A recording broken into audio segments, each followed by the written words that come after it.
आते हैं CUET commerce of syllabus, इसके तीसरे पोर्शन पे, तीसरे सिलेबस पर।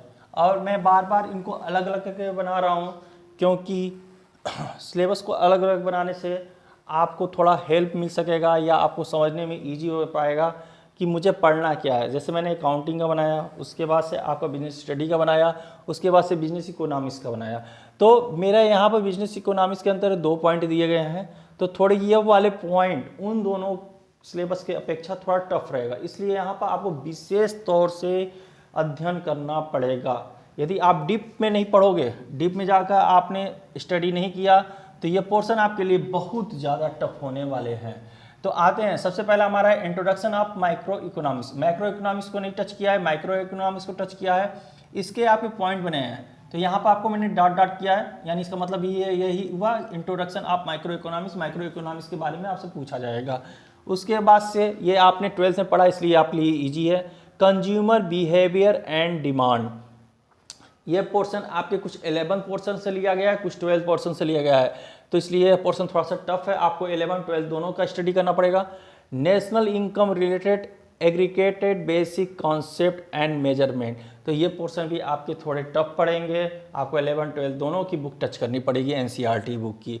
उसके बाद से determination of income and employment, आपके एम्प्लॉयमेंट यानी आपके रोजगार और आय का सब चीज़ें डेटाबेस पर देखना पड़ेगा। मनी एंड बैंकिंग, तो मनी एंड बैंकिंग थोड़े से आपकी ईजी पड़ेंगे, लेकिन हाँ मनी एंड बैंकिंग में कुछ आपके हिस्ट्री ऑफ मनी है, कुछ हिस्ट्री ऑफ बैंकिंग है, उन पोर्शन को आपको टच करना पड़ेगा। फिर है government budget and the economics, यानी जो सरकार का बजट है, उनकी प्लानिंग है, उनके कुछ डेटाबेस हैं, उनको आपको देखना पड़ेगा और अच्छे से उसको लर्न करना पड़ेगा। बैलेंस ऑफ पेमेंट, इनके अपेक्षा थोड़ा सा ये पोर्शन आपके इजी रहेंगे, तो ये थोड़ा आपके लिए थोड़ा सा बेहतर है इनके अपेक्षा। बट ये सारे पोर्शन बहुत ज़्यादा आपको डीप में जाकर स्टडी करना पड़ेगा, वरना इन पर आपका नंबर डाउन हो सकता है। इसलिए क्योंकि हर एक क्वेश्चन 5 नंबर का है, दिमाग में ये रखना कि हाँ एक क्वेश्चन आपके गलत होते हैं 1 नंबर जाएंगे, और आपके सही होते हैं तो 5 नंबर मिलेंगे, इसलिए बहुत ज़्यादा इम्पॉर्टेंट है। तो इतना ज़्यादा इसको लाइटली मत लीजिएगा, क्योंकि 5 नंबर के क्वेश्चन बनाए जा रहे हैं, तो जाहिर सी बात है क्वेश्चन आपके टफ रखे जाएंगे। उसके बाद है आपका इंडियन इकोनॉमिक्स डेवलपमेंट। अब इनमें आपके 3 पॉइंट दिए गए हैं, और ये मोस्टली आपके 11 पोर्शन से लिया गया है, NCERT बुक से लिया गया है।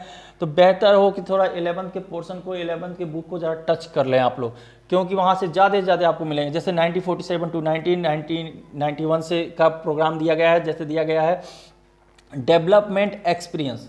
भाई भारत आज़ाद हुआ, उसके बाद से भारतीय अर्थव्यवस्था पर जो इनका अनुभव था उनके बारे में आपको चर्चा करनी है। इकोनॉमिक्स रिफॉर्म सिंस, ठीक ना, तो उसके बाद से आपके क्या प्रभाव पड़े इकोनॉमिक्स के, इन सब पर आपको चर्चाएं करनी पड़ेंगी। तो 11 के बुक में जाकर आपको ज़्यादा डीप में पढ़ना पड़ेगा, क्योंकि बहुत ज़्यादा इंपॉर्टेंट और पोर्शन टफ वाला है। उसके बाद से current challenging facing the India economics, तो भैया आपको क्या फेस करना पड़ता है आपको वर्तमान भारत में, वर्तमान परिस्थितियों के आधार पे।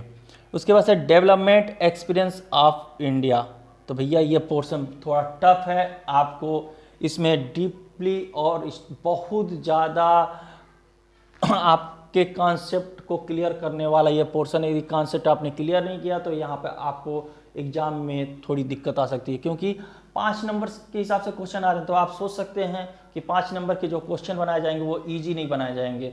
नेगेटिव पॉइंट है, यदि गलत होते हैं तो आपके 1 नंबर जाएंगे, यदि आपने क्वेश्चन छोड़ के आते हैं तो आपके 5 नंबर जाएंगे। तो हम क्वेश्चन को टच करेंगे और गलत हुआ तो 1 नंबर, और यदि क्वेश्चन छोड़े तो 5 नंबर, आपके 5 नंबर चले जाएंगे, जिससे आपकी सिलेक्शन में दिक्कतें आएंगी। और इकोनॉमिक्स शुरू से डीप स्टडी का पोर्शन रहा है, इसलिए आप लोगों से रिक्वेस्ट है इस पर ज़्यादा से ज़्यादा मेहनत करने के। थैंक यू, अगली वीडियो में फिर से मिलते हैं।